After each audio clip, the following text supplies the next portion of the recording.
The Small Business Innovation Research and Small Business Technology Transfer programs have attracted billions in federal spending. Known as SBIR and STTR, the signature Small Business Administration programs are also rife with fraud. For why and how to reduce it, we turn to the Director of Forensic Audits at the Government Accountability Office, Rebecca Shea. Ms. Shea, good to have you back. Thanks, Tom. Glad to be here. And just briefly review the SBIR and Small Business Technology Transfer programs, what they do, and it's not actually just the SBA, but these are replicated throughout the government, correct? Yeah, that's right. So they are programs that have been around for a good time now. SBIR started in 1982, 42 years ago. STTR back in 1992. So 10 years later, STTR was started. And as you mentioned, they provide awards to small businesses to develop research and development. And, obviously there's something in it for the government. So agencies have projects that they need to meet their research and development needs in technology areas. So they award these grants, contracts, and cooperative agreements.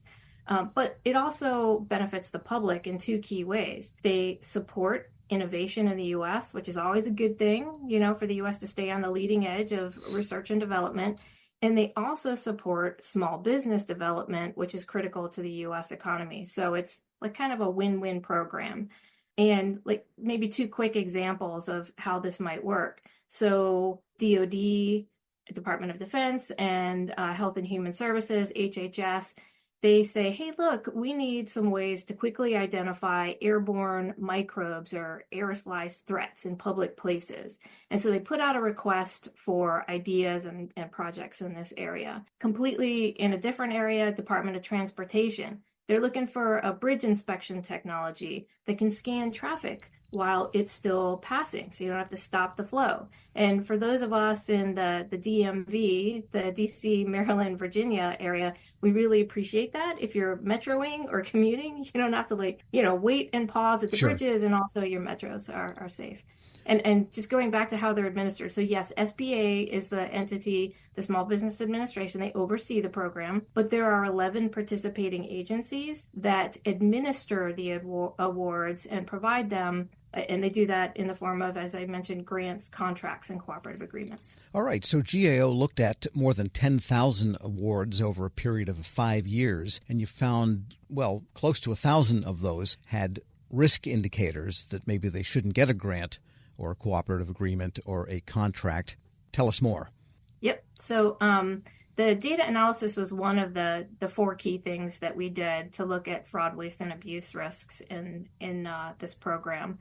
And we looked at 6 years of award data, so 2016 to 2021. There's always a little bit of a lag in collecting and reporting the data, so that's why it's prior years.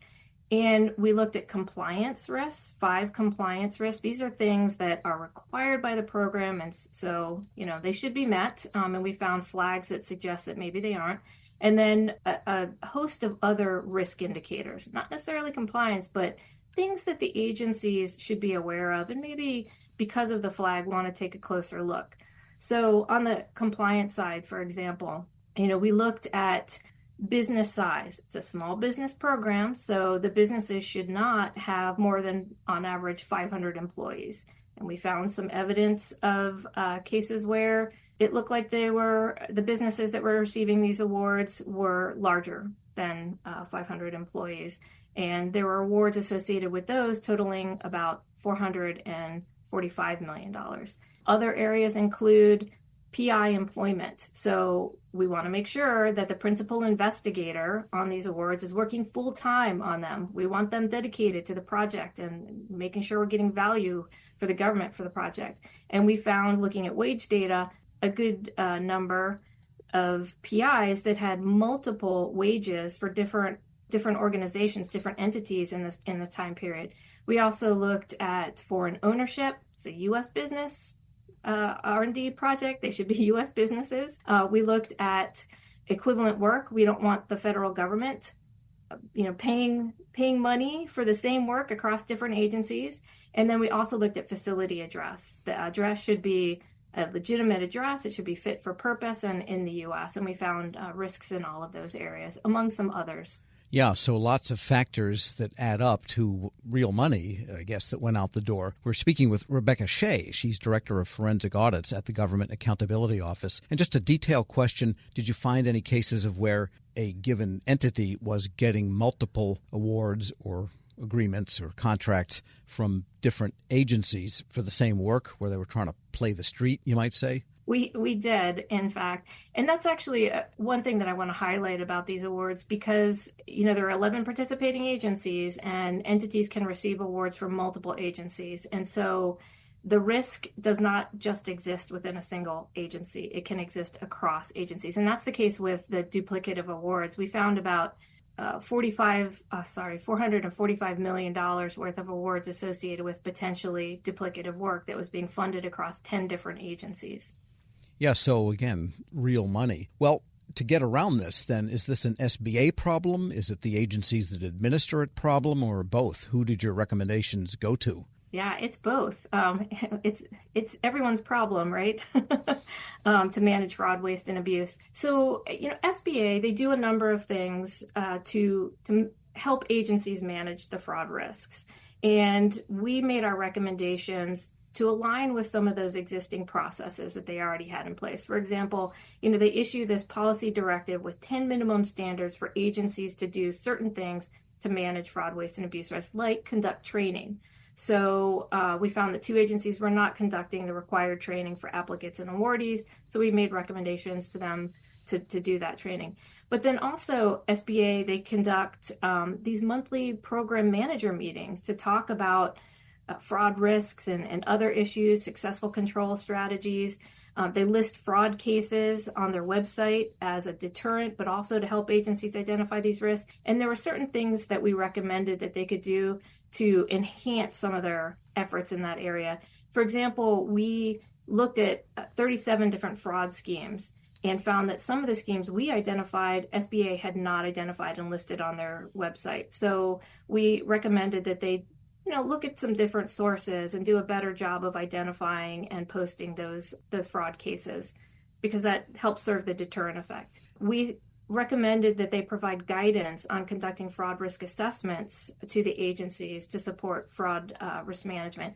And then we also recommended 2 recommendations for improving data quality. So agencies use the company registry data and the award data to do some of those compliance checks that I mentioned, like the duplicative work one. We found a number of abstracts for awards that were incomplete or blank. And how are you able to tell if you're, awarding something for duplicative work if there's no abstract, right? So they need to ensure that the data are more complete and more reliable so that agencies can conduct those checks. Sometimes it seems like the volume of work just gets beyond the ability of the people carrying it out to make sure that all the I's are dotted and the T's are crossed. Yeah, that's a good point. And that's one of the reasons we tend to try to do these data analytics tests that are proof of concepts, if you will. We didn't use any, like hard to find or hard to use data, postal service data, system for award management data, some basic checks of the registry data that's available to all agencies. These are ways that the agencies can identify fraud risks and prioritize their resources, prioritize who they're going to check out, because they can't look at everybody, right? We're talking 10,000 awards in this group that we looked at. But if they can identify where there are these flags and multiple flags, that's where they can prioritize their resources.